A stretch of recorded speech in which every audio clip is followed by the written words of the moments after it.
Hello guys, मैं रेखा coaching classes में आपका स्वागत करती हूँ। आज मैं आपको पढ़ाने वाली हूँ जीव विज्ञान के बहुत ही महत्वपूर्ण एक शब्द के उत्तर, जो बहुत सारे एग्ज़ामों में, रेलवे और बहुत सारे एग्ज़ामों में पूछे जाने वाले जीव विज्ञान के महत्वपूर्ण ऑब्जेक्टिव क्वेश्चन है। तो आइए शुरू करते हैं हम। पहला क्वेश्चन है, जीव विज्ञान शब्द का प्रयोग सबसे पहले किसने किया? तो हम जीव विज्ञान जो विषय है जिसके बारे में जानते हैं, तो जीव विज्ञान जो शब्द है उस शब्द का पहला प्रयोग जो है, सबसे पहले जो प्रयोग किया, लैमार्क तथा ट्रेविरेनिस ने किया था। अभी मैं इन जो वैज्ञानिकों के बारे में कुछ बता रही हूँ, उनकी आपको पिक भी दिखाऊंगी। तो दूसरा है, जीव विज्ञान के जनक के नाम से जाने जाते हैं। याद रखना, ऊपर अपन ने जीव विज्ञान शब्द पढ़ा, अब है जीव विज्ञान के जनक, father of biology. Father of biology अरस्तु को कहा जाता है। अगला प्रश्न है, जंतु विज्ञान के जनक। अभी हमने पढ़ा जीव विज्ञान के, अब है ये जंतु विज्ञान के जनक। तो जंतु विज्ञान का भी जनक किसे कहा जाता है? अरस्तु। तो आप याद रखिए, फादर ऑफ बायोलॉजी और जूलॉजी ऑफ बायोलॉजी दोनों को किसके नाम से? अरस्तु के नाम से जाना जाता। अरस्तु एक वैज्ञानिक है जिन्होंने इनके बारे में बताया, इसीलिए इनका जनक कहा जाता है। अगला है वनस्पति, यानी जो बॉटनी, जो वनस्पति पौधों के बारे में हम पढ़ रहे हैं, वनस्पति के बारे में पढ़ रहे हैं, उसे बताया थियोफ्रेस्टस ने। इसके बाद आ जाता चिकित्सा। जो चिकित्सा है, जो इलाज हो रहा है, उसे हम चिकित्सा शास्त्र कहते हैं। तो चिकित्सा शास्त्र के जनक जो कहे जाते हैं वो कहे जाते हैं हिप्पोक्रेट्स। हिप्पोक्रेट्स ये कहलाते हैं चिकित्सा शास्त्र के जनक।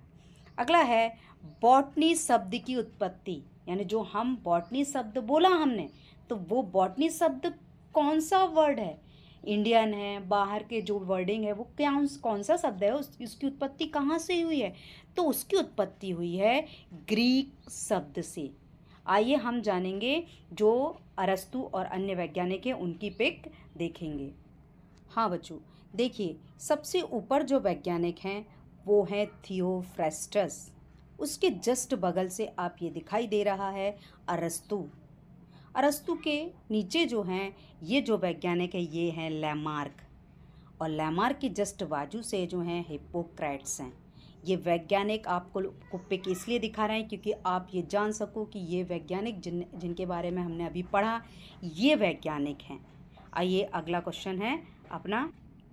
अगला प्रश्न है अपना, हिस्टोरिया प्लांटेरम पुस्तक के लेखक कौन है? जो हिस्टोरिया प्लांटेरम जो पुस्तक है वो किस लेखक ने लिखी, यानी किसने लिखी थी? तो ये है थियोफ्रेस्टस। हमने अभी ऊपर वैज्ञानिक देखा।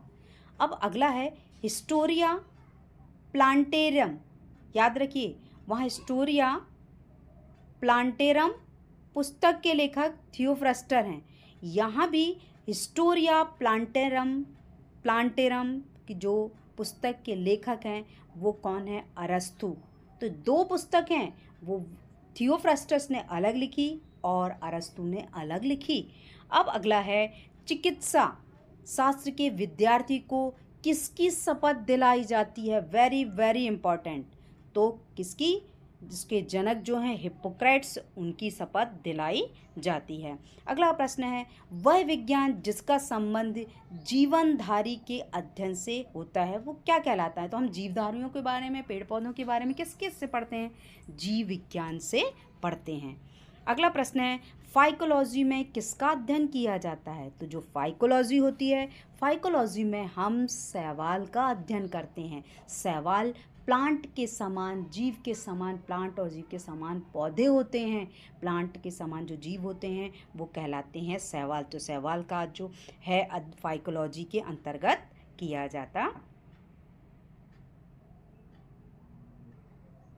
अगला प्रश्न है, हिस्टोरिया प्लांटेरम पुस्तक के लेखक कौन हैं? तो इसके लेखक कौन है? थियोफ्रेस्टर। और हिस्टोरिया प्लांटेरम पुस्तक के दूसरे लेखक, मतलब एक हिस्टोरिया प्लांटेरम एक और पुस्तक है, दूसरा जो है वो एक और जो पुस्तक है प्लांटेरम, तो वो पुस्तक किसने लिखी? अरस्तु ने लिखी। अगला है चिकित्सा शास्त्र के विद्यार्थी, यानी जो चिकित्सा शास्त्र के विद्यार्थी हैं उनको किसकी शपथ दिलाई जाती है? उनको हिप्पोक्रेट्स की शपथ दिलाई जाती है। अगला है वह वैज्ञानिक जिसका संबंध जीवनधारी के अध्ययन से होता है, तो वो विषय कौन सा कहलाता है? तो वो कहलाता है जीव विज्ञान। अगला प्रश्न है फाइकोलॉजी में किसका अध्ययन किया जाता है? तो फाइकोलॉजी में शैवाल का अध्ययन किया जाता है।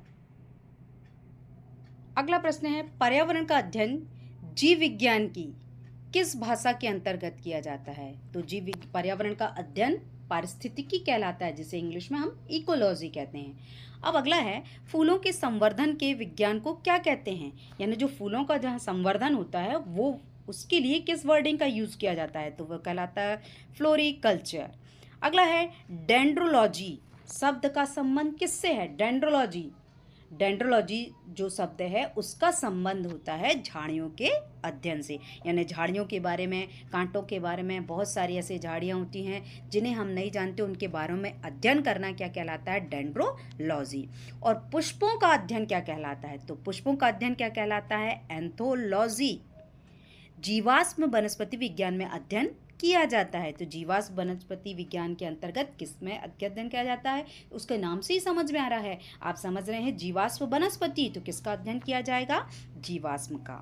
अगला है वनस्पति संवर्धन से संबंधित विज्ञान की शाखा, यानी जो वनस्पति जो संवर्धन हो रहा है उस वनस्पति संवर्धन की जो शाखा है उस शाखा को हम हॉर्टिकल्चर कहते हैं।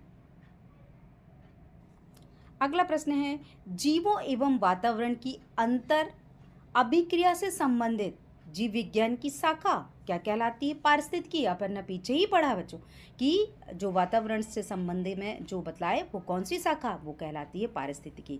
वनस्पति विज्ञान की वह शाखा जिसमें शैवालों का अध्ययन किया जाता है फाइकोलॉजी कहलाता है। अगला है सिल्वीकल्चर वनस्पति विज्ञान की वह शाखा जिसमें उसका वर्णन होता है वो क्या कहलाता है? तो वनों का विकास या वन के विकास के लिए होता है। अगला है वेरी इंपॉर्टेंट स्पर्मोलॉजी में किसका अध्ययन किया जाता है? तो बच्चे तुक्के लगा के क्या कर देते हैं? स्पर्मोलॉजी, स्पर्म का अध्ययन। नो, स्पर्मोलॉजी में किसका अध्ययन किया जाता है? बीज का अध्ययन किया जाता है। Very important. अगला है एग्रोस्टोलॉजी जो है उसमें किसका अध्ययन किया जाता है? तो आपसे एग्जाम में बहुत बार पूछा जाता है कि घासों का अध्ययन किस शाखा के अंतर्गत किया जाता है? तो एग्रोस्टोलॉजी के अंतर्गत किया जाता है। अब ये आपको क्वेश्चन है, आपको कमेंट्स करके बताना है कि फीडोलॉजी में अध्ययन किया जाता है, फीडोलॉजी में किसका अध्ययन किया जाता है? तो अगले वीडियोस में मिलते हैं हम। Thank you for watching my video.